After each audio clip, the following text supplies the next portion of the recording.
Bonjour à tous, bienvenue donc à l'AMCL de Gérardmer. Aujourd'hui, on reçoit donc Bekir Eysan dans le cadre du festival Graines d'étoiles. Donc tu es dirigeant en gros avec Émilie Cotam, si je ne dis pas de bêtises, c'est juste. Du collectif d'animation donc Patatoon. Oui. Donc qu'est-ce que tu peux nous en dire par rapport à ce que vous faites au niveau de vos différentes activités, que ce soit l'illustration, l'animation? Donc Patatoon, on est un noyau de 2 personnes, donc Émilie et moi. Émilie est issue du monde du théâtre et du cinéma, enfin du décor de cinéma. Et moi de l'animation, de l'illustration et de l'animation. Donc on se complète dans ce sens où on commence l'écriture, etc. ensemble. La fabrication des personnages, décors, on se le partage. Les décors, c'est essentiellement Émilie. Et moi, la partie animation, tournage, montage. Ça, c'est pour la partie film d'animation.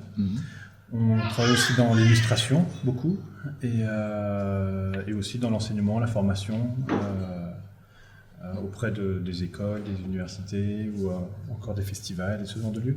Donc on est contacté par des agences de communication, des entreprises en direct, des chaînes de télé parfois, des festivals qui souhaitent une bande-annonce, où on fait aussi des images qui ne bougent pas. Donc on peut faire des choses en pâte à modeler, pour des visuels pour une affiche, ou pour la communication, ce genre de choses. Le cinéma d'animation se subdivise en plusieurs sous-ensembles.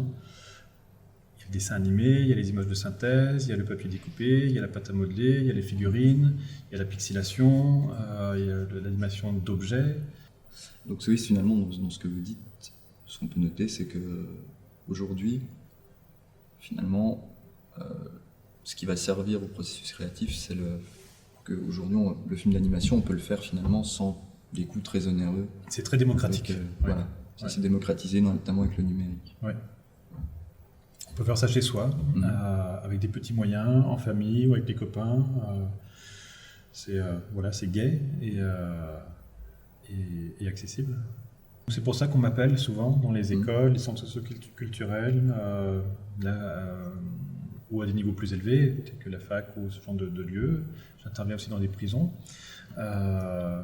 pour montrer qu'en fait, c'est pas seulement quelque chose devant quoi on est passif et juste spectateur, mais qu'on peut aussi soi-même s'exprimer et raconter des histoires à partir de cette technique.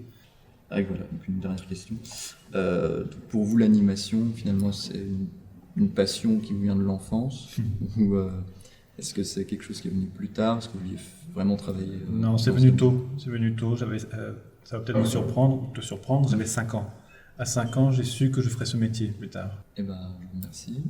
Et je vous souhaite une bonne animation à la Merci. Merci de m'avoir reçu. Merci. Très bien.